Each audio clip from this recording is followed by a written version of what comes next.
فواید قرائت ذکر الله الصمد و روایات و احادیث مربوط به آن.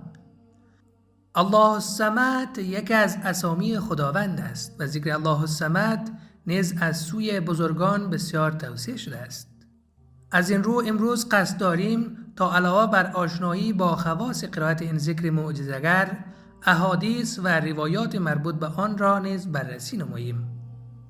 قبل از تماشای این ویدیو کانال یوتیوب ما را سابسکرایب کنید و دکمه زنگوله را نیز بزنید و برای حمایت از ما کافی است که این ویدیو را لایک کنید و در ادامه این ویدیو با کانال یوتیوب صدای شیعه همراه شوید.